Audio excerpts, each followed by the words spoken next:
When something cool happens that you do spontaneously, you get high on it a little bit. Like you loosen up and you go, yeah, I'm that good. You know what I mean? That totally just happened. It's one of those intangible things that the mic can capture when magic happens. You know, like you can't say what happened, but something just happened. And it was something that you couldn't have practiced for.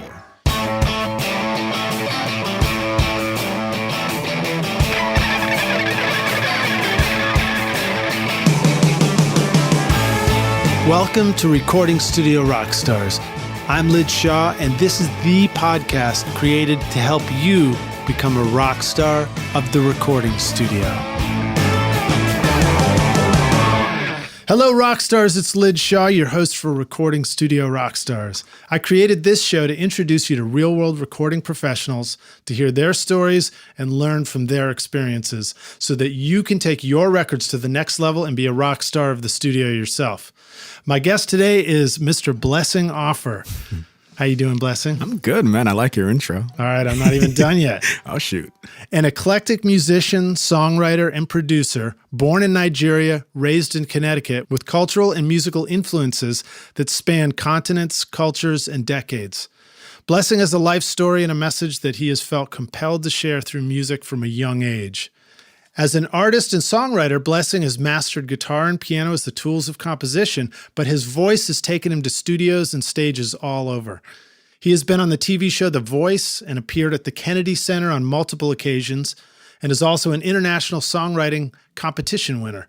I've had the pleasure of working with Blessing in the studio many times. It's a total blast. Blessing has a sharp ear as a singer and producer and uses the tools of the studio in very unique ways, as you will soon learn on the podcast. Thanks so much for joining us today in Recording Studio Rockstars. Blessing, are you ready to rock, my friend? I am ready to rock. Totally awesome, dude. That makes me sound so much cooler than I am. You know, that's what I like to do for people. So I've done a little bit to introduce you, but can you tell us more about who you are and what you do? Who am I? I think I just like to communicate and write good songs and hopefully sing them well and make good music. For the most part, really the totality of who I am is just wake up and write something and then come to your studio and record it. And hopefully it sounds good. Awesome, man. Awesome. So, Blessing, you're our first guest on the show holding a guitar during the interview. So, yeah, Rockstars, if you hear some guitar music in the background, that's because Blessing is half expressing himself through words and half through an instrument in his hands. Exactly. So, Blessing, I'd like to start off the show with an inspirational quote, man. Have you got anything you'd like to share with us? You actually sent me something in a text this morning. Yeah, I sent that and I was like, whoa, that was really good. I should Facebook that. It said, words are powerful. Words put to music are unstoppable. It was pre-coffee and pre-anything. I was just like, they're just asking me questions. And I just said it and I was like, whoa. And I should make that a Facebook status. You know, I had somebody wake me up from a nap just yesterday with a phone call. It was partly business, but it was partly related to doing an interview. It actually has to do with an upcoming show. Nice. And I remember noticing that I had an easier time kind of riffing and answering questions. Is there something about the morning and the pre-coffee thing that you've ever noticed for yourself in creativity? First of all, I'm a huge morning person, but it takes like 10 minutes for that to click in. So when I wake up, I go and I play, which is, I don't know, just always the first chord my hand goes to. And that, to whom it may concern, an 11, F sharp, add 11, you know? Anyway, yeah. F sharp minor, add 11. That's the first chord you play every morning? Literally just... And I start doing like a...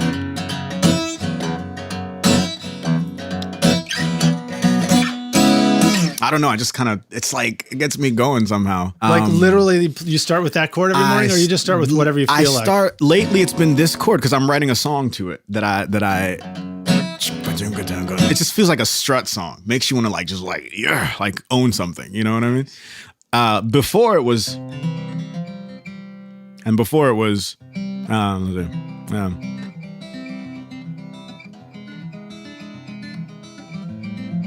so before it was like James Taylor. Nice, man. And now it's just like, you know what I mean? So, and then when I write that song, I go to the piano and so, man, mornings are when I just kind of make stuff. Yeah, keep talking to us about your morning. So you're up, you have coffee, you grab an instrument and go. Yeah. What? I mean, this is a studio show, and I know we're headed to the studio, and you and I have been working in the studio a lot. But I know that also a lot of our listeners are songwriters that are in the studio world, and I am myself. And like my secret, maybe not so secret anymore, desire and drive is to be writing more and recording more of my own music. That's awesome, man. So talk to us more about your process of making sure that you're writing music and that you're moving forward, and that it, like how do you deal with progressing with your songs rather than just always sketching and noodling? So I'm out here in Nashville, obviously doing some writing and publishing. And I grew up on jazz. I grew up kind of playing alto saxophone in Connecticut in jazz bands, and I went to an arts magnet school. One of my teachers said, there's writing because you're inspired, and there's writing because it's a practice and a habit. And he goes, your goal is to make sure that your writing as a practice becomes as good as your inspired writing. He says every day, just write something, even if it's not A grade material or whatever, just every day write something. So I was like, wow, so if I could write something on a daily basis, eventually the things that I write out of mechanics and practice will become no different and as good as the things I write when I'm inspired. And so every day, even if it's just like a lyric or a melody, I just make a point to write something. You know what I mean? Just write anything. So that's interesting. So the idea is through repetition of practice, you're bringing those moments of inspiration and the moments that are just pushing forward and working closer and closer until they become indistinguishable. Exactly. And really, even when you're inspired, there's a point where you're inspired, but then there's a point where discipline has to bring that inspiration through a process, because, you don't just get inspired and then vomit genius. Like you get inspired and then that inspiration goes through your own abilities. And so if you practice that mechanics, like the ability to know, oh, this is... You know what I mean? 1, 5 over 7, or 5 over 7, 6 minor 7. Exactly. Like 5 of 5 and blah, blah, blah. That way, when that inspiration hits, you don't also have to practice the mechanics or the theory. You can also go, okay, great, I'm inspired and my hands and my ears know where I'm going. So like inspiration meets opportunity, meets practice, meets all of those things, I think. And that was a really good lesson for me as a kid. So all that to say, those are my mornings. Yeah. So you bring up something kind of cool that I love about Nashville too. Yeah. The way that you can refer to the chords with numbers, the Nashville number system. And of course it's always been part of music traditionally too.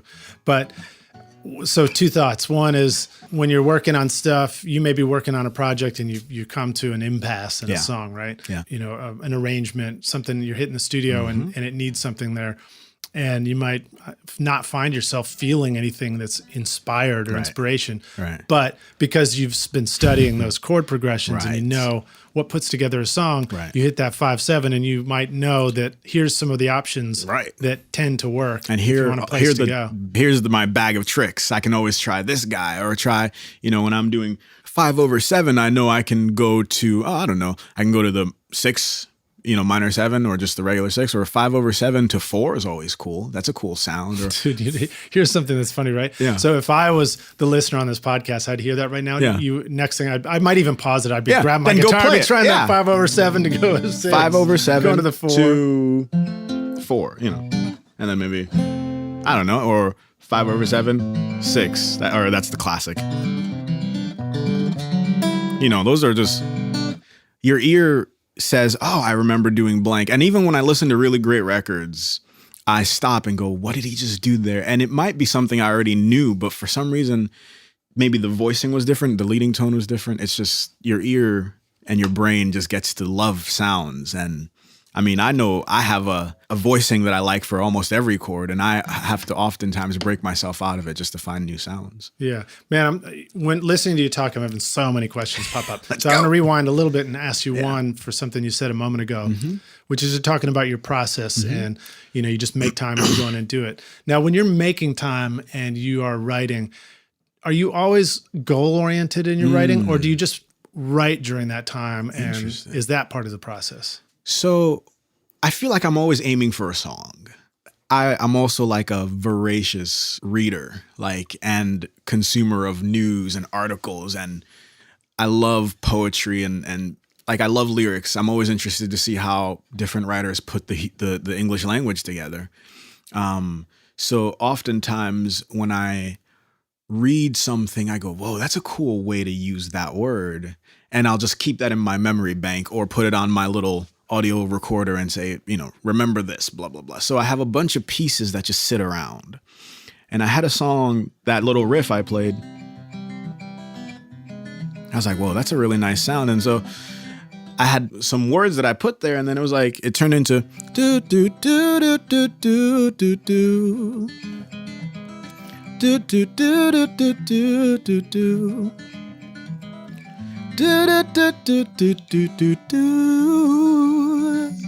So it's just like all the pieces will eventually line up to wherever they need to be. But when I practice the instrument, my fingers will inevitably run across something that I go, that's cool. So I'll put that somewhere. And through the course of my day, my, exposing myself to words will inevitably bring me to something I like. So I'll put that somewhere. And eventually they just all line up. So goal-oriented, yes, in that I'm always trying to write a song, but the pieces all come together in so many different ways. I just try to open myself to words and music as often as possible. Now, what about when you're noodling around, you're playing that bit, and then you just you get to that moment, 10 minutes in, 15 minutes in, whatever it is, where you're kind of getting a little bit sick of it. Yeah. Do you allow yourself to just sort of put it down, Absolutely. do something else, or do you have to push through those? No. Like I'm a huge believer in not being doctrinaire or dogmatic about things. Like doctrinaire. Yeah, doctrinaire. So there's a time to push, but there's also, there's something to be said for not being so stuck to ideas. Like when I'm co-writing or when I'm writing by myself and we just know something's not going to work, I'm like, listen, let's leave it alone. Clearly we've beat it to death. It's not happening. And I think sometimes when I was younger, I used to be stuck on ideas. I'm like, I have to make this work. And sometimes it's not time for that idea yet, So I just, whatever the mood needs for that moment, I'm in. All right. So here's the next question. You mentioned something a moment ago. We were talking about taking notes, and you said my little voice recorder. Can you tell us a little bit about yourself and a little bit about why you use a voice recorder and what that means? Lidge is alluding to the fact that I'm blind. That's right. He's being PC and not saying, Blessing, tell us how you became blind. Well, I got to tell you, man, it's been so cool working with you in the studio and watching the way that you interact with the studio. And also trying to understand, you use words like I read, I saw this word, and I'm fascinated by understanding what your perspective of this same space that I'm in with you making the same records. So, so I was born with congenital glaucoma as a kid. I had vision, like really usable, great vision till I was about 10. So not unfortunately, but like the world for me is as visual as it is for you. So it's kind of like I read, I saw, I did, Also, I always tell people, like, for instance, when you're watching TV, it's not just a visual experience. There's also an auditory aspect. If someone turned off the sound to a TV, you'd be like, hey, what happened there? You know what I mean? Yeah. So the process of visual experience oftentimes includes an auditory component that I think most people don't realize. So yeah, if you want to say C, go for it. Like, I don't think C is limited to a visual understanding, though I think that's a mistake most people make. Well, so tell us a little bit, I'm maybe a little bit of a geek factor here for me too, but man, I'm a geek. I'm sort of fascinated by the way that you interact with the tools of the studio. The studio has changed too, right? Maybe when Stevie Wonder was operating his studio, it was a lot more buttons and knobs. Man, and it's now always about Stevie Wonder. Like, dude, really? That was my limited scope of references there. Poor Ronnie Millsap never gets any credit for anything, does he? Wait, I'm sorry. I just talked over you. Who are you referencing? I said, poor Ronnie Millsap. Like, he's blind too. Like, he never gets anything. Oh man, that's so funny. All right, well, but like there's so much computer interfaces and stuff. How do you interact with that stuff? So Apple, props to Apple, Steve Jobs. There's something on all Apple, devices called VoiceOver, and it just makes the stuff talk. So my iPhone, just if you go into settings, accessibility, and turn on VoiceOver, your phone will just start talking. And Lidge has heard it talking, and I think you've heard it, right? It's a trip, dude. Yeah, it's like it talks super fast, and people go, "How do you understand that?" And I always say, "Well, you don't read at 8 words per minute. So like even when you're reading, you're speed reading to the best of your ability. So when I'm listening, I don't want to hear something talk like this. You know what I mean? Because my ear's going, oh God, come on, get on. So yeah, so voiceover is awesome with the iPhone, GarageBand, all that stuff. I'm thoroughly well versed in all of it. And they're all becoming more and more accessible by the minute. So I mean, so no shit, you can use GarageBand on your iPhone. Yeah. Most definitely. That's wild, man. Yeah, man. How often do you compose in your phone using GarageBand I like that? rarely ever do it because I'm such an instrumentalist. I mean, I have a really great apartment in Nashville and it's got a perfect room to build a little studio in. And I just go, man, the time it would take me to learn every single piece of gear, I could be writing 8 more songs on a piano. So I think I'm one of those guys that just knows what he does. If I did that, I wouldn't get to hang out with you. I'd be like, I'm going to record myself, Lidge. Well, fair enough, but this is a recording show, Yeah. so, and I know you record. Yeah, So talk most to us about definitely. your process. I mean, it's not like you're not using the studio. You are yeah. using the studio. You Yeah. use it as a producer. Yes. And you interact with other people in the studio. And I get geniuses like you to make me sound better than I am. Right on, man. Thank Exactly. you, dude. Appreciate it. Well, tell us about your process of taking a song from concept to album. So for me, I think I had to learn to differentiate between playing live and what I want someone's experience to be when they put on a record. And, recording something in a studio is like a way different palette or a way different genre even than playing something live, because I could play something live for you right now and you'd hear, things in the background and that'd be part of the live performance. It's kind of like, it's why we're all so disappointed when we hear someone singing to a track, because they're not taking that risk of doing it live right in front of us. We all love when Paul McCartney sits with his guitar and he's singing and maybe his voice cracks a little bit. You're like, yeah. On a record, you want to capture something like eternal somehow. It's not to say that imperfections aren't part of capturing something eternal, but it's almost like taking a picture. We want to pose for pictures, you know what I mean? Whereas taking a live video, you're just being silly and goofy and doing stuff. So I think that's kind of the thing in my mind when we're recording is I want to pose and make this the best moment that it can possibly be, Yeah, it's almost like you're meeting of inspiration and work again. Exactly. The inspiration is the live moment that just Right. happens to happen. Yes. And the work is posing for that photo a little bit. Exactly, man. It's well put. Dude, I'm just following your lead here.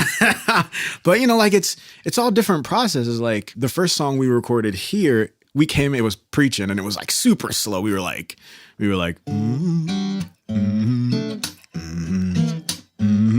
It was that. And eventually it became,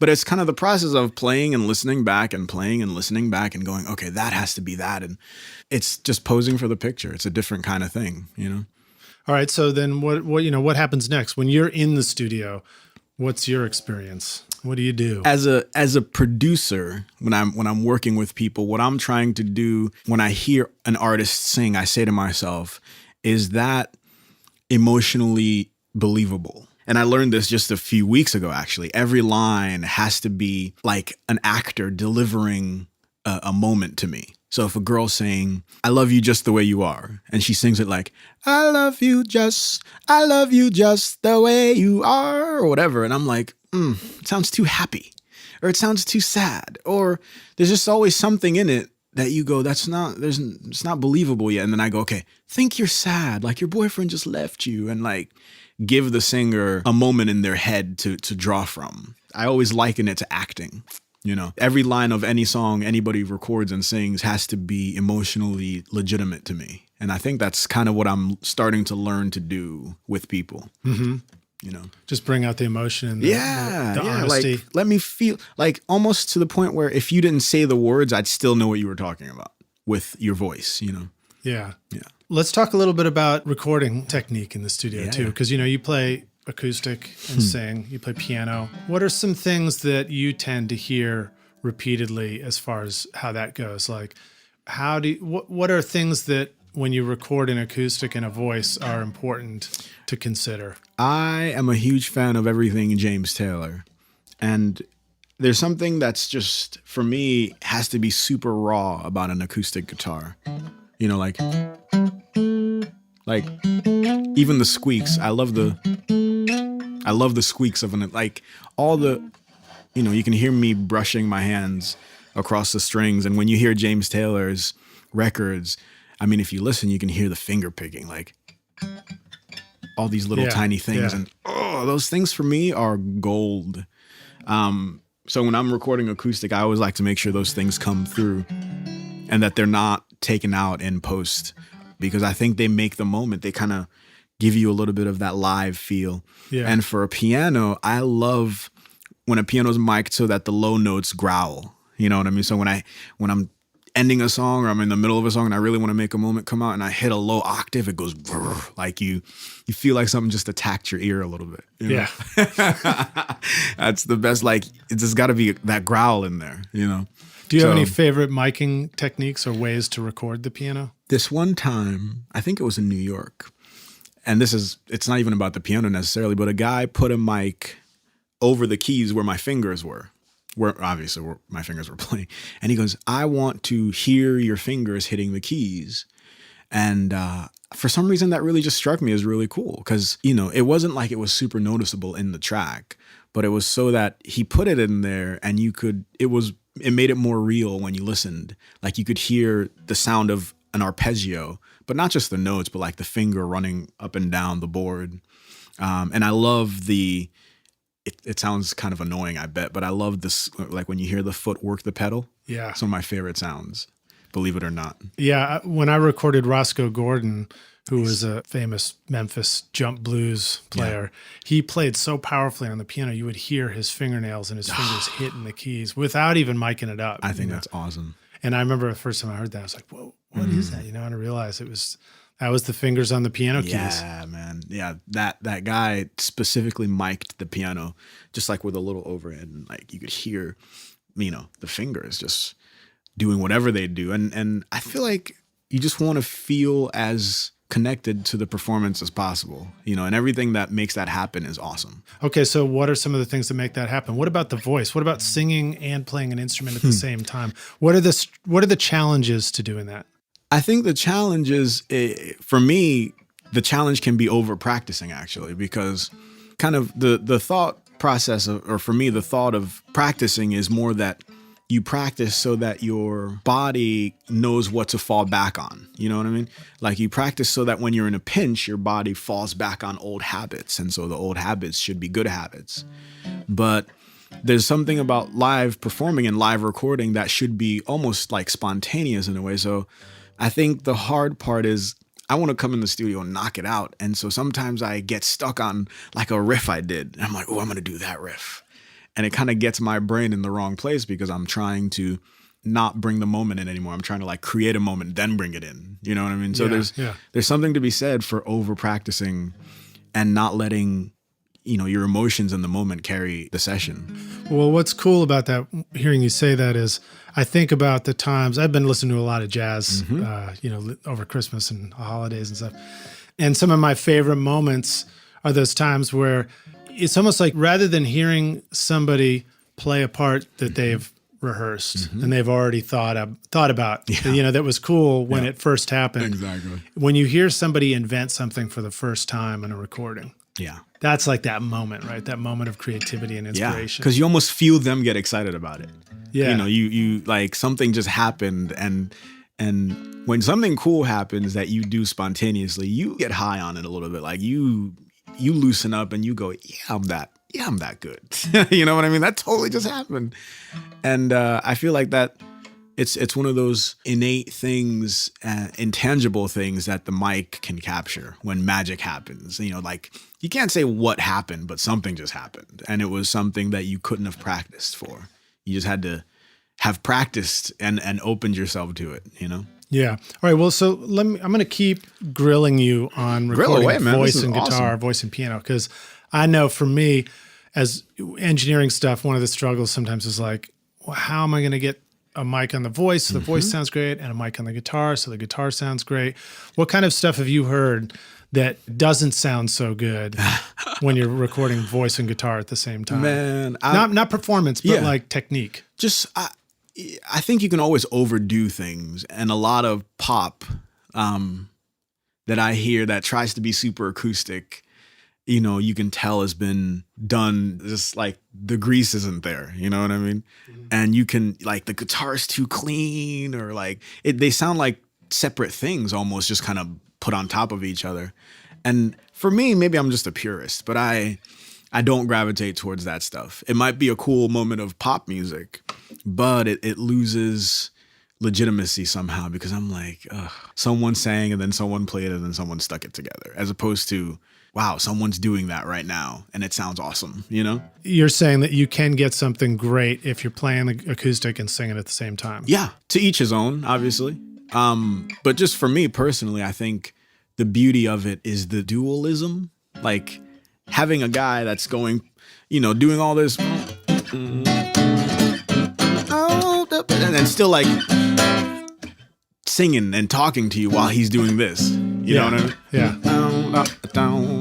Right, because you make your guitar and your voice are interacting with dancing. each other in a way that doesn't happen when they're separated. Yeah, they're working together, and it's amazing. I like it. What about just literally miking it up? Do you like the sound of a mic on your voice and a separate mic on the guitar? Do you prefer when one mic captures both at the same time? I think personally, I like when one captures both at the same time, only because I feel like it's that act, like that little extra bit of like, all right, man, game on, because you can't separate these. Like you're either gonna do it or you're not. You know what I mean? But it sounds amazing when a mic is like, you have the headphones on and you can hear the individual finger movements. All that stuff, and that really only happens when you have a mic on the guitar and a mic for the voice. How often are you placing the mic yourself? It's sort of, you are with the voice, because you're usually getting up close to the mic and you trust in your ear. And if I'm working with a guy that says, Blessing, trust me, this is how it goes, I say, okay, you know what I mean? But if I have an option, I like my mic right on the sound hole here, you know what I mean? Yeah, so you get more of a boomy quality. You hear more low. I love that. But, I try not to be that guy that's like, no, it's cool like this. The engineer knows what he's doing, and if that's how he wants it, then let's do it. What about, let's talk about headphones, because sometimes I notice there's a big difference between how loud you might think something should be in the control room versus if you put headphones on and play an instrument, you're like, whoa, I need a whole lot more of this or that. Yeah. Talk about that a little. I actually really like things quiet.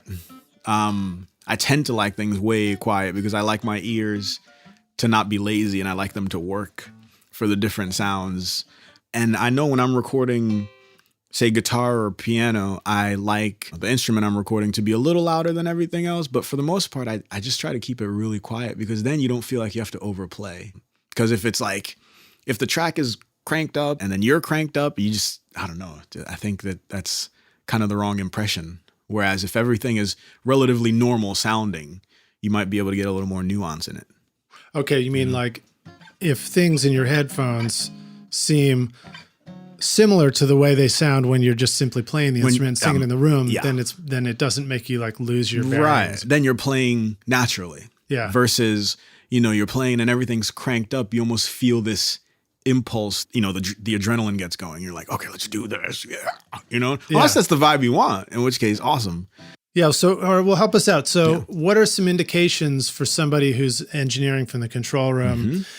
If the singer is doing this, then that might be a sign that the headphones are too loud or too quiet. I think if your singer is over singing and you can tell that their voice is getting tired, speaking from experience, it means that they think they have to sing over the giant loud track in their ear. Man, if you try to over sing, you can't overpower a track. It can go forever. You cannot. So I think part of the reason I like things really low is because it really gives me the sense of, oh, I don't have to sing loud at all. I have a microphone here. And the microphone's doing the projecting for me. And like, if you listen to Marvin Gaye, all the soloed Marvin Gaye tracks, he's singing actually pretty quietly.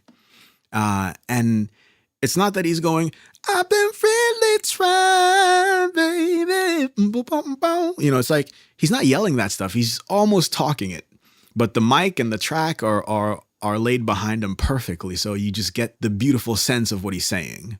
And that was like a moment for me when I heard those. And I was like, whoa, I don't have to blow out my voice for every note, So as a singer, that changed my life. Well, so what are some things that you ask for from an engineer as the singer to make sure that it sounds right in the phone so that you can sing the way you want? I like I said, so headphones as low as possible. My vocal louder than the track. I sing dry personally, like no reverb, because I figure if it sounds good dry, it's only going to get better once you throw the nice stuff on it. So I like just totally no effect on the vocals. And honestly, I just like to do take after take after take. I think when we do it, actually, we start with a just total rundown of the track, and then we go punch spots that we need to punch. So I try to be as strategic as possible. You know, I do I ask for a lot, Lidge? No. I just try to be smart about how we use it. And thing is, you'll start singing and the voice isn't warm yet, for me at least, and I think for a lot of singers. And then you'll get to a sweet spot in the voice. And then once you're in that sweet spot, you want to catch everything right in that spot, because the voice when it's not warm is not the voice when it's warm. Kind of like a guitar amp, a tube amp, right? Yeah. Oh, I mean, new strings on a guitar, you have to wait a day or two for the strings to settle, just like the voice. So like the first few takes will sound like a voice that's not warmed up. But man, once the voice gets there, hit record. Yeah. Did you hear that, rock stars? Don't string your guitar just before the session. String your guitar 2 days before the session, and then it's going to sound great on the session. It's going to sound great. Yeah, man. All right. So, Blessing, you talked about that major life change at 10 years old, and that certainly may have felt like an important failure point along your journey. But share us one that, may have been in your recording, in the studio. It was an important failure for you. I'm going to tell you guys a really funny story. So this person, so I was really arrogant as a kid. I thought I was the best thing in the world. I was like, man, own this piano. You still do, dude. Shh. No, but I was like, I own this, and so that took me through me meeting this guy who's just such a beast on the piano. He just totally schooled me. And for a while, I was just mad at him. I was like, I don't like him.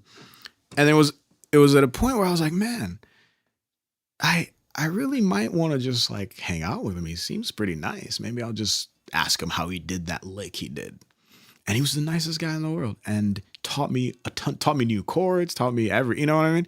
So my huge lesson that I learned was always hang out with people better than you and never, ever be the best one in the room. Because if you're the best one in the room, then you're not really growing.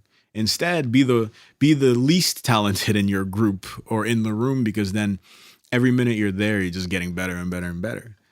That takes a ton of humility, and it hurts for a minute, but it's really great. And it's because sometimes it feels scary, like you said, to be around people who you probably do know are better than you. Yeah. Because you might see yourself as being less valuable somehow because you're not as good as all these other people, when in fact it's this great opportunity to learn and take your whatever you're working on to the next level. And better is at some point, there's a point where, better is not even quantifiable anymore. Like, we all know the same scales. We all know the same chords. We all have the same material to work with. And even if someone, runs a scale faster than you, there's something you do that they don't do. And I think that's kind of the thing also that I learned, is to find what my thing is. And my thing was not being the coolest jazz piano player in the world. My thing was singing and writing songs. So really, this guy that I was like, oh, he's so much better than me. The competition wasn't even what I thought it was, because I'm not a jazz piano player. I can fake one really well, but he was doing his thing, I was doing my thing, and there wasn't even actually a competition. In my head there was, which is the silly part. So oftentimes it's just a matter of figuring out that really we're all just on our own journeys. I'm trying to be the best version of me that I can, because that's really all I can do. And so it helps you not be threatened by other people's awesomeness, because, we all have our own version of it, Yeah, that's good advice. Well, so now tell us a story about a moment of real success for you, something that felt like a real hit moment. Okay. A hit moment. I remember writing this song called Suitcase. And I wrote with a woman in Nashville named Rachel Thibodeau. Rachel's done tons of big stuff. You know, she wrote, I think Good Directions for Billy Currington was like her breakout. And she's been like Songwriter of the Year and so on and so forth. And writing with her was super nerve-wracking because I was like, oh my God, she's doing it. And I didn't have a pub deal then. And I was like, oh my God, she's doing it. She's like, she's going to think I'm terrible. You know what I mean? And we got in the room and she goes, oh my God, this is so great. This is going to be a great song. And I was waiting for her to be like, so, you know, here's how you need to improve, you know, and she didn't say any of that. She goes, oh, let's write again. And I was like, whoa. And so two things happened. I felt like the validation. I was like, yeah, like a real Nashville songwriter thinks I'm a Nashville songwriter. That's pretty great. And then I felt the pressure of being a Nashville songwriter because I was like, oh, crap. Now I'm a Nashville songwriter and now I have to get a cut. You know what I mean? And it was like, I learned two things. A, we're never satisfied. Like dissatisfaction is the human heart's state of being for the 99.9% of all our lives, no matter what we have. So it's like you want one goal. Once you get that goal, there's always some other goal. So I was like, okay, so there's really, you never stop wanting the next thing. And so that was a good lesson for me because I was like, okay, I really have to take a moment, be grateful, and then work hard. And that's okay. Yeah. And then the next thing that I learned was like, these guys write 6 songs a day, you know, so Wow. It's a numbers game because as soon as her and I finished, she had another 2 writes to go to that day. Wow. And that blew my mind. So I was like, okay, switch to high gear, you know, and it sounds fun and it is fun, but it's also work. Songwriting, it's work. Like it's the, you know, I think Rachel told me she had written something like 700-800 songs before she got that one cut. So, there's just a lot of humble learning that goes into it, you know? Yeah. Well, so talk also about the process of recording, you know, maybe with all those songs, maybe you're not making album versions of every single one, but you're doing demo recordings of them. You should see my voice memo app on my phone. It's ridiculous. Yeah. How do you know when you're working on a recording or a demo or an album that you're kind of done with I think it's like the intention behind the recording. Like if I'm here with you and the professional stuff's around, then I'm definitely thinking a little more than a demo. If I'm in my living room wanting to get the song sketched out, then I'm thinking, okay, let me hit record on voice memo, you know? So I have usually 2 gears that I go into is demoing on voice memo or I'm in a studio. And even if this isn't my record, I'm going to cut this like it's the record, you know, because you want the demo to be as finished as possible so that the potential artist can hear it and hear its finished potential, not just a guy thinking he's just demoing a song, so he's being lazy about it, you know? Yeah. Yeah. So now when you're doing the demo process and you're writing, seems like there's a moment for magic to happen because everything at that point is invention, right? Yeah. You're creating something for the first time. Absolutely. What are the risks of going into the studio and making an album version, switching from demo mentality to album mentality? And how do you balance those? How do you make sure that you don't lose something that was brilliant already while you gain something new in the studio, making a finished record? I think for me, I just always have to keep in mind like the core of the song. So when I demo a song or when I just finish a song and I put it down, that's kind of a reference I always go back to because I feel like that's the song in its purest intended form. Like when you just finish the song and you put it down and it's super fresh and it's still like wet clay a little bit. So you could still mold it, but that's how you set it, you know? And then as you move on through the demo, the professional demo and the master process, you can go back and say, are we still on the right track or did we just go on a whole new path? And you can kind of self-correct as you go. Because maybe how you said it after you wrote it isn't how it's going to end up. And that's okay too. Or you go, you know what, how we're recording this is not at all how I meant it to be recorded, judging by, you know, the instant finished version that I did on my iPhone. You know what I mean? Yeah. So you always have to have a point of reference for at least I do, for myself to say, okay, this is how I remember finishing the song. Am I okay with where it's going or do I need to adjust a little bit? And so do you have a process of while you're working on the master, kind of spot checking back against the demo? And then is there ever this moment where you listen to one, you compare and you're like, Oh, cool. I'm on the right path now. It's good. I can let go of that old one. Yeah. I mean, I always have that reference either in my head or, sometimes a song just comes alive of its own and you don't even have to wonder where it's going because it's that good, that powerful of a moment. And you go, I'm in this and this is how it's going to go. And I just always, it's going to sound wishy-washy, but I try not to have like one rule, I try to go, does this feel legitimate to me? Does this feel right? And if the answer is yes, then I just go with it. Yeah. What about you're working on the master and you keep trying to take it to a new place and make it better? When do you decide that this is not working? Or when do you decide, what, let's just forget about this and move on to something else completely? That's, that's really hard because would you rather put out something or, put it out to put it out or put it out because it's done or hold on to it till it's perfect? You know what I mean? I'm of the school of thought that if it doesn't feel good, then just wait on it. Because you're going to have to live with that forever. Like putting out a record that you're not going to stand behind 100% is going to be the worst feeling of your life. So if in doubt, just, never hurts. Do you find that the moment that you're finishing the record, if you feel inspired that you're feeling it, that you trust that moment more? Or do you find that you need to wait a minute and listen to it later and then feel it then and you trust that moment more? I think that anything sounds good on giant studio speakers. Anything will. We work hard to make that. Yeah. So I always listen through crappy speakers, and I always wait a week.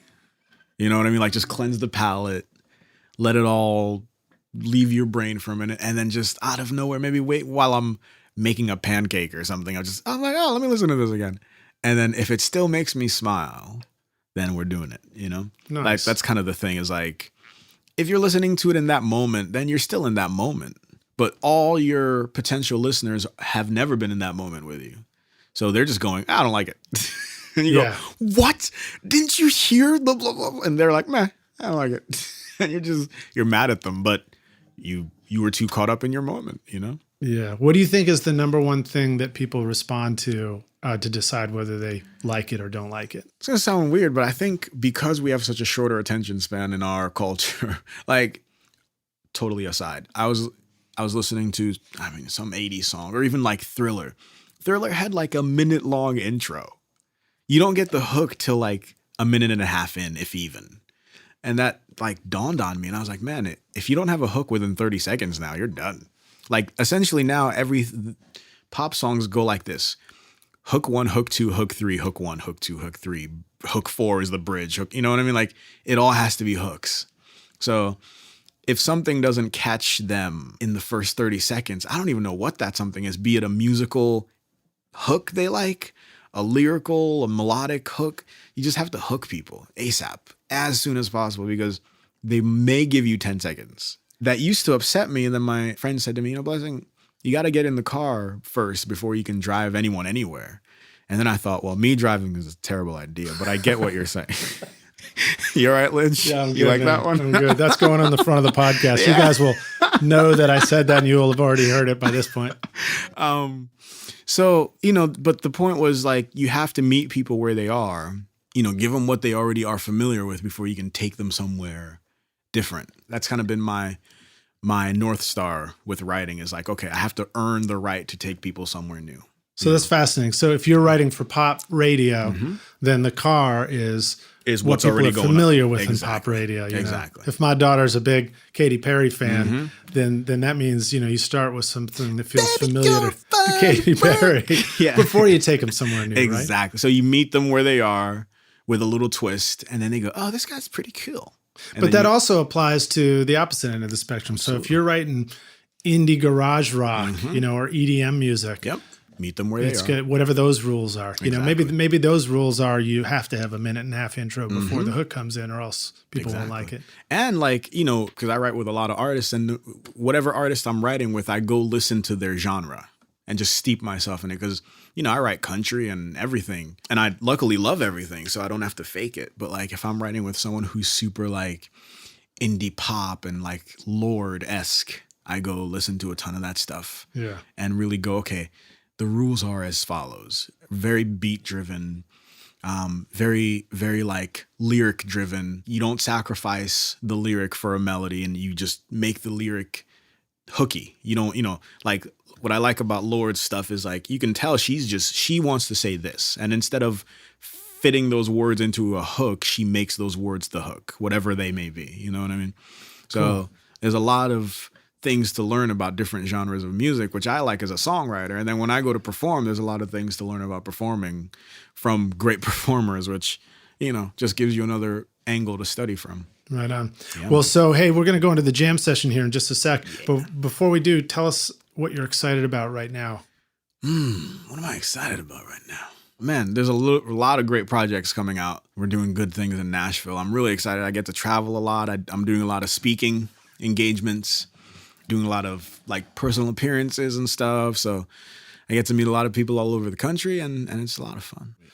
Is there anything sort of inside the studio that's sort of turning you on right now? Stuff that's processed for making recordings that you sort of is a lot of fun for you? Other than working with me, other than Lidge and the coffee we get at Lidge's place, I just got a Nord in my apartment, and I'm really pumped because it's a Nord, and I can't wait to record with it. It's got a lot of stuff, and I haven't played B3 nearly enough, and it's about the best, facsimile that you can get without actually buying a B3. So nice. All right, that's a good tip. That's my toy at the moment. That's a good tip. Yeah. All right, cool. Endorsement. Let's go. Awesome. We'll come right back here in a sec with the jam session. Hey everybody, it's Lid Shaw, and I want to thank you so much for listening to this episode of Recording Studio Rockstars. I really appreciate you, and I really appreciate your time. And as a way of saying thank you, I've created a special mix tutorial just for you, Rockstars, totally free, called the Mix Master Bundle. With it, you get over 2 hours of detailed videos watching over my shoulder as I mix a song in my studio. Plus, I give you the free ebook that explains how I recorded the tracks. And you get downloadable multi-tracks so that you can practice your mixes, including the Pro Tools session file, using nothing but stock plugins in Pro Tools, all of which you would find in any other DAW, whether you're on Logic or Studio One or Reaper. Maybe you're struggling with trying to improve your mix technique, or maybe you just simply don't have access to multi-track files or can't record a full drum set in your studio. I wanted to give you a chance to create your own mixes from full drum kit, bass, and guitars recorded in my studio. The song is called American Winter, and it's off my instrumental record Skadoosh, and it's all available for you totally free right now. All you need to do to get it is text Mix Master Bundle to 33444, and I'll send it directly to your email. Again, that's Mix Master Bundle with no space to 33444, or you can go directly to mixmasterbundle.com, enter your email, and I'll send all the files directly to you. Thanks so much, Rockstars. We'll see you guys in the jam session. Cheers. Well, hey, everybody, this is Lidge, and thanks for listening to Recording Studio Rockstars. I'm back here with Blessing Offor, and we're about to jump into the jam session. Blessing, you ready to jam, dude? Maybe. All right, sweet. Well, so series of quick questions, and just give us your answers off the top. We can elaborate if we want. Let's go. Tell us, when you were starting out and recording and making songs and music, what was holding you back? I think what was holding me back was making weird faces when I sang. That was when my first voice teacher was like, Blessing, you have to open your mouth. No one looks attractive singing, so stop worrying about looking cute. So I was like, oh, okay. So opening my mouth was really weird for me first, because I was like, oh my God, but my mouth is so open. You know what I mean? I don't know why I did that voice. But so I had to get over that. Like, singing does not look cute, you know? Yeah. Yeah. Now, what about in the studio? And I mean, might as well ask, in reference to being blind, what kind of stuff was holding you back from getting rolling in the studio? Here, there are a lot of people that probably want to do more in the studio, and they've got all their own constructs of obstacles. And, here you've got a pretty legitimate one. Fairly legit. For me, I was like, okay, what can I do in the studio? Because I was like, well, if I can't press buttons, then, you know what I mean? But like, a lot of the studio is just knowledge. Like, I know what I want, and really all I had to learn was how to communicate what I want to whoever is pressing the button if I'm not pressing the button. You know what I mean? So being in the studio, working in a studio is not just the ability to hit a button on a screen or on a laptop or whatever the case may be. It's also just the know-how. Like, here's what I want. Here's how we're going to get it, you know? Yeah. Well, so now I know that sometimes if you are somebody who's used to sitting in front of the computer and pushing buttons, and then you find yourself, you step back, now you're producing and you're working with an engineer, communicating and watching them, that other person push buttons can be a big challenge. Yeah. What's your version of that? Remember that time we were recording? I was like, let's mark that. And you're like, okay, but you're like, I was like, all right, let's mark that track. And you're like, listen, you have to tell me to put it on the comp because marking is not a thing. So in my head, I feel like I'm saying thing X, and I can't just point to the screen and be like, okay, that one. You know what I mean? So it's just establishing a constant familiar means of communication with whoever you're working with. You know what I mean? Like you saying, Blessing, tell me to put it in the comp. And all of a sudden, boom, done. And we you know, as opposed to me going, Lidge, do this thing that you can't ever do. Right. And then later you'd come back and you'd be like, well, didn't we mark that? You're like, no. Well, so, and I guess maybe the flip side for me is rather than, you know, having an internal frustration or not being willing to even address the fact that you're asking for something that I'm not necessarily doing because it didn't fit the way I would do it, you know, being willing to just take a moment and say, hey, this is, you know, communicate enough to say, hey, this is how I manage this is how track of things stuff go. and doing it and describing it to you so that you can, but respecting your version of it so that we can like find a meeting place in the middle. Man, You know? half of it is just communication. I think generally, I mean, just with life in general, just say something, you know, just say it. Say, hey, your concept of this might need to change a little bit to meet the real world. Because there's no such thing as what you're saying. And that was awesome. Thanks, man. You know, then we move on and do it right. Yeah. Well, I remember noticing at one point in the studio that the communication was the most exhausting part of making a record. You ever feel that way? Yeah. I mean, and oftentimes it's like just people with really good intentions going about it the wrong way, you know? Whether the artist is frustrated, I'm really annoying because when I'm working with an artist, I'm like, is your voice okay? Do you need anything? Blah, blah, blah, blah, blah. Because oftentimes, especially if it's a younger artist, they're not comfortable just stopping something and going, this is wrong. I need this. You know what I mean? Yeah. So communication, artist to producer, producer to engineer, engineer to artist, or whatever the case may be, is super critical and crucial. And I think it's just a matter of everybody having a mutual respect for what everybody else does and giving them space to do what they do, you know? You know, it's interesting. You described the experienced producer talking more on the talkback to the inexperienced singer. I've seen the reverse of that true, where you're the experienced singer and the inexperienced engineer talks too much. No way. In the talkback, right? Do you ever experience that where you're getting too much talkback and it's like, dude, I just need to focus and sing. Yeah. I think when I went to Belmont, that used to be a thing. But you always know who you're working with because, you know, like you get like Liz, sometimes you go, listening, and I just get list, and you're already off. And I'm like, great, we're on it. You know what I mean? Well, I blame the button manufacturers. You're like, list, and I know you said listening, and I'm good because we're operating at peak efficiency here. You know what I mean? And yeah, I love that. I'll explain that. That's something that I think I learned that from Brad Jones when he was my mentor, you know. Nice. Is the other people who aren't controlling the Pro Tools rig, who are just listening, they're out in the mic.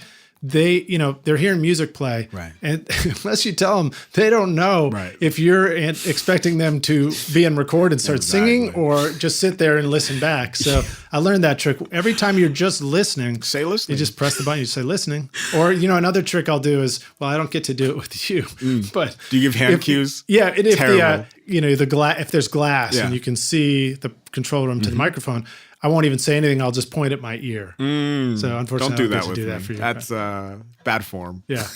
All right. So share with us some of the best advice that you remember receiving. Some of the best advice I remember receiving. If you don't feel it, no one else will. Real simple. Like if you don't feel anything you're doing, be it a vocal or a performance, if you're not into it, who else is going to be into it? Like if you can't even sell it to yourself, then You mean if you're the one performing? right. If you're and the you one don't feel performing it? or even listening, you know, What about mixing? What if you're the one kind of recording it and mixing it and you don't feel it? well, if you're mixing and you don't feel it, then you might want to mix it again because you already got the material. Like, if you're not feeling the mix, that's on you, bro. That's great, man. I love it. All right, cool. So now share with us a recording tip, hack, or secret sauce. Okay. This I learned from, man, you're so good at name dropping. I don't know who taught me this, but the 1 ear, I think everybody knows the 1 ear trick. Yeah. Like if you're having a hard time hitting a harmony or a double, just, lift 1 ear off because, and this was explained to me, your brain, the hearing process, you actually have to hear yourself sometimes as well as hear what you're matching because you have to tune yourself. And I thought, oh, that's really interesting. And it works. Yeah, you need your own pitch reference. Exactly. Right? So you need to hear your voice naturally in the room. So if you're having a hard time catching a double really well, just try the 1 ear. Just right. So the 1 ear specifically for somebody who's like, what's that mean? Sorry, Try the 1 ear. Take one headphone off of 1 ear, like one side of the headphone off, and only listen with one headphone, one side of the headphone, and then try the harmony and or double or whatever have you. Yeah, I'll take that a step further, and I'll say that there are many times where somebody's singing on the microphone and they're listening to the mix in headphones, and the mix is the music, which means that's the pitch reference. And I've seen people have trouble finding the pitch, whereas if they picked up an acoustic guitar and sang and played, they'd have no trouble at all. Isn't that weird? Yeah. So what are some examples of how you manage that in the studio? I mean, maybe you may not have those troubles now because you're so familiar with singing on a mic, but when you're producing somebody. I mean, luckily for the most part, I can just sing to them and be like, you want this note, blah, you know what I mean? But I always try to, whoever I'm working with, I try to work with them ahead of time, pre-production, so to speak, and just like know what their strengths are because on the fly learning can be really tough. Like if you're asking an artist you're working with to do something that they don't do well, it could be really like kind of demoralizing, because you're saying, do this. And they go, I can't. And that's already like a bad place to be for them. To like be like, I'm not good at that. Yeah. So whoever I'm working with, I try to get with them beforehand and figure out where they feel strongest and then try to communicate to those strengths, versus winging it and kind of making them feel kind of crappy about themselves, Yeah. Like find the third in that chord. And they're like, what's a third? And you're like, oh, What about also that thing that happens when you're out there and you've just been singing something over and over and the simplest request from the control room and you're not going to get it. You can't get it or the person just can't remember the part or the note. Happens to me. I mean, we've experienced that. And for some reason, it's like a mental block and it could just take 5. Just take time, get a coffee, get a tea or something. But like the brain sometimes shuts off to something and it's just not going to do it right then. And you can't force yourself. So, never be afraid to be like, you know what, let's take 5. It's hot in this recording booth. I'm going to step outside. Yeah. And I think a reminder too, that when you witness that happening, you're usually witnessing it from the control room, from the other side, where you're just chill and you're relaxed and you're listening. And you're like, what is the what are you doing over there? How come you can't sing happy birthday? Everybody can sing happy birthday, Yeah. And as a guy that's been on both sides, producers, and engineers, please be sensitive to the unique pressure of a bunch of people staring at you performing in a vocal booth. And, if you're new at it, there's a very, you could easily feel a little bit like a fish in a bowl kind of thing. So, if it's not what you do naturally or normally, it could get a little nerve wracking. So go easy on them. Okay. What do you say to people when you want to suggest that maybe they just need a break for 5 minutes? I say, I'm going to go to the bathroom. I just put it on me. Good thinking, man. Yeah. That's a great tip. Yeah. Just put it all on yourself exactly. as the producer. It's just about keeping them in a good place. You're the person you're working with. So if they need 5 and they don't know it, then you need 5, Yeah. All right, I know I promised quick answers and I turned it into a long one again, but I can't help it, man. I know this is great stuff. All right, so share with us a favorite hardware tool for the studio, something physical that you just it always makes your sessions better. My favorite microphone, Neumann, U87 or 47. Really? Yeah. All right, cool. Yeah. You love that as a singer, singing on it. Do you love that for other people to record with as well? I mean, if their voice fits it, maybe when I hear it in my ears, it makes, I'm just like, who's singing? And I'm like, oh, that's me. But it's not me, it's the mic. It's just a beautiful microphone. Yeah. You know? But there's nothing like matching a voice to whatever mic it needs, you know? It's magic. Now, what about when you're producing on the other end of the glass? What kind of tools do you find yourself always using? I know you. Me. Yeah, that's my favorite. I actually built that for you, man. Yeah, exactly. That talkback button. That's. Can you describe what it is? So it's this long wire that just literally has a button at the end of it, and Lidge is like, "Blessing, here's your talkback button," and I felt like Moses. I was like, "Yes, I have arrived." That's great. Yeah. Because the talking and the talkback and managing that for a bunch of people in the control room, that's a major pain in the butt. It's a thing. And especially when I don't know if you're pressing it, I'm like, so here's what you need to do. And then you go, they didn't hear anything you just said. And I dropped some gold. And you're like, they missed all of that. And I'm like, ugh. So built me my own talkback. You know, I don't think people are always aware of it, but the engineer's role of just simply pressing the buttons so that people are talking back and forth between the control room and out on the floor of the microphone. Yeah.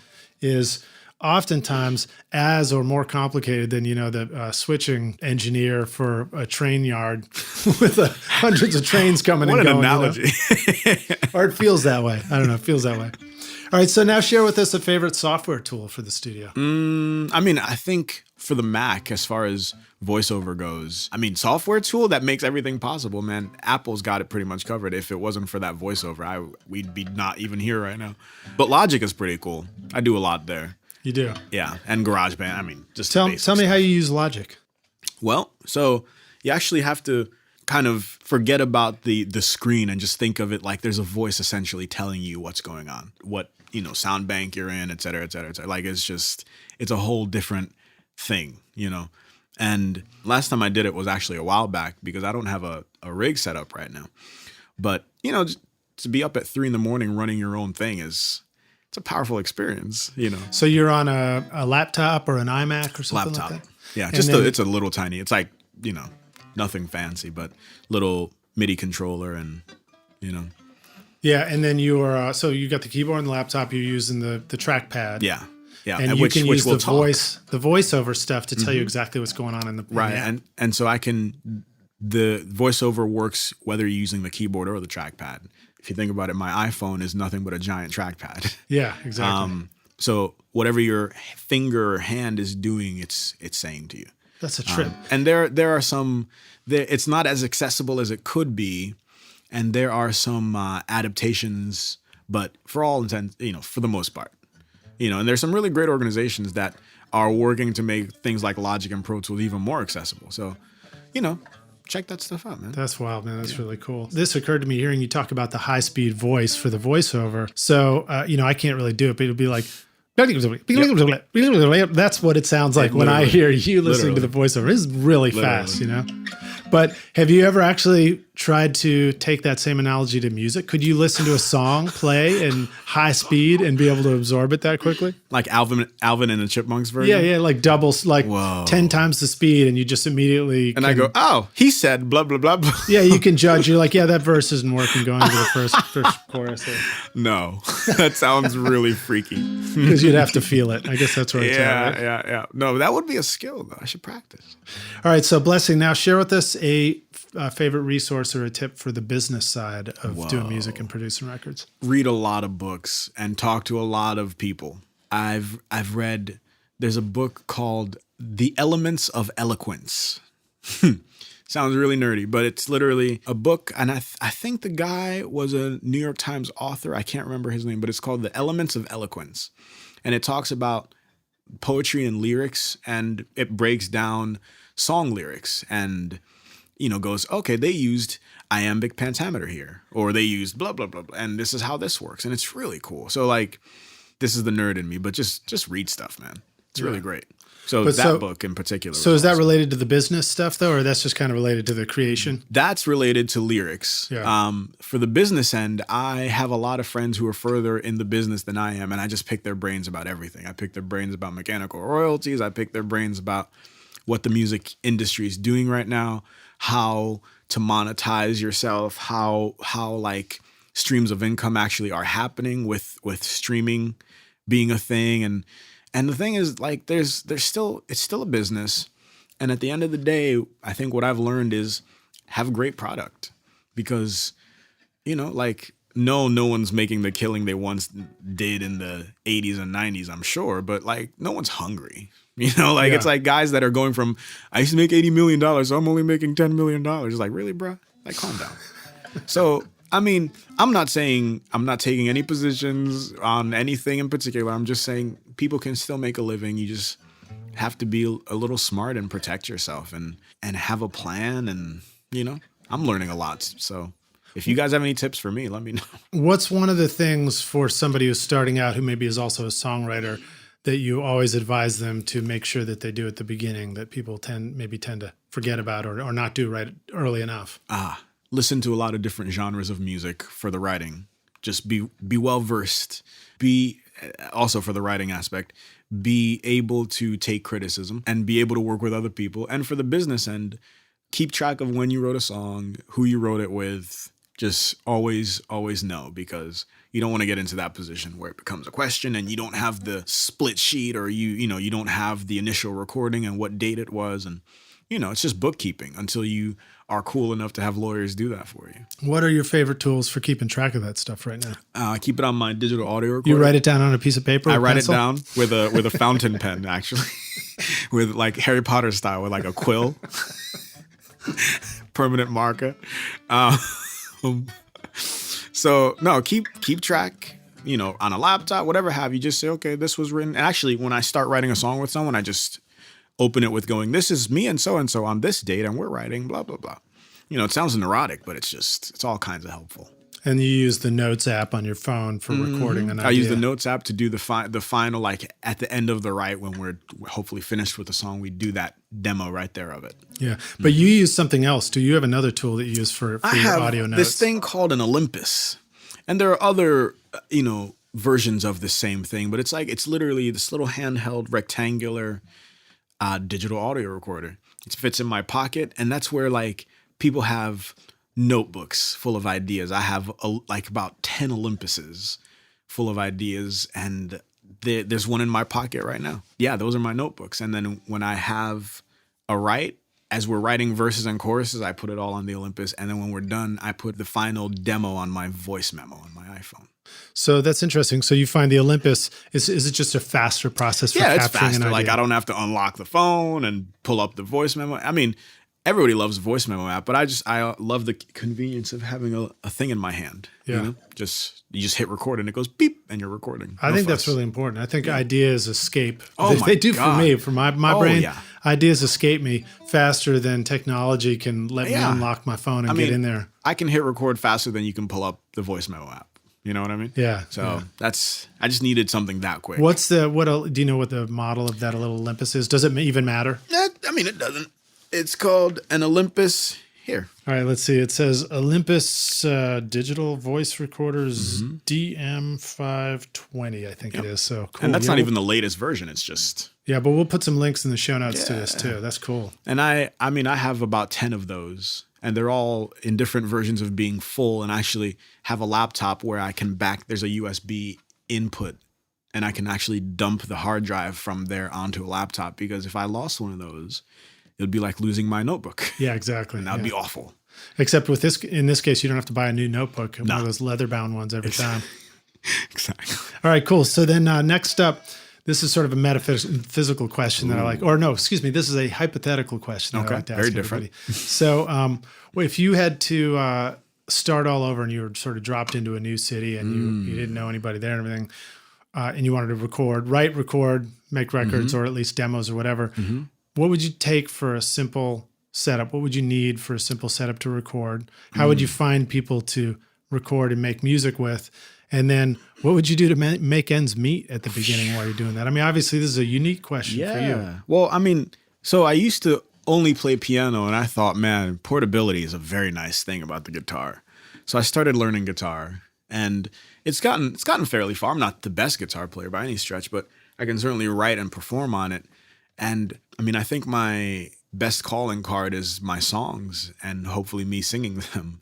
And so if I just dropped, into a new city, knew no one, I would find the most crowded part of the city and just start playing. And I think the rest would work out on its own, I hope. Nice. You mean like busking or even? Just the whole thing. I would just be like, all right, well, let's do this. And, you'd be surprised how many people you meet, That's a trip, man. That's great, dude. I like it. All right. So last question. This one's the doozy. Ready? Yeah.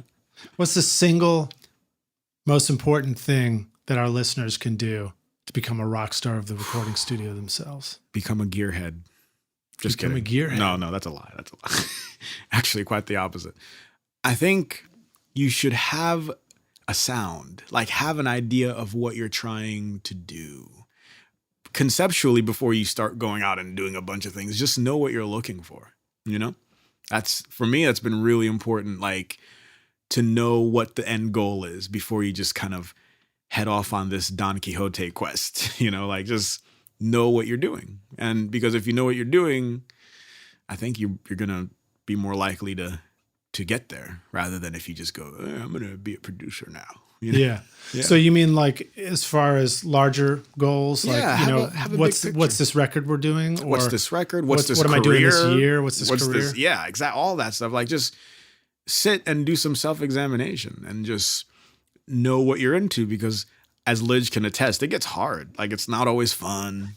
It's not always easy. And you don't want to be in the middle of it going, am I even doing the right thing right now? Yeah. Because that's not a fun place to be. I've had friends be there and they've invested a ton of money into stuff, but like you always want to know when the times are really awful that like at least you're doing what you love. So I think first and foremost, just have that in your mind that this is what I want to do. And then, be it the career or the project or the, whatever it may be, just have a fixed point in your head, a fixed goal and the intention, because the intention is everything. That's cool, man. Yeah, man. Well, great advice, dude. Blessing, thanks so much for being on Recording Studio Rockstars. It's been a lot of fun, man. This is like amazing. I mean, we were just winging a lot of stuff. It was a nice long interview, but felt very relaxed through this whole process. I can't be unrelaxed with a guitar. Right on. Well, again, I hope you all enjoyed hearing Blessing on the show, and then I hope you enjoyed hearing him noodle around on some guitar and play some notes and some chords for you.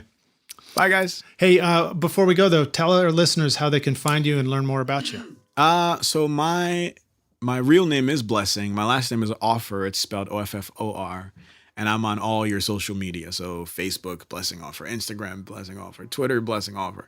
Everything is always Blessing Offor. So just come say hi. Right on, man. Yeah. You got a website you want people to go to or anything like that? Everything. BlessingOffor.com/ just go social media. We'll work it out. All right, cool. Great, man. Thanks so much for being here. Thanks, guys. Look forward to seeing you around the studio. Cheers. I said cheese. Cheers. Cheers.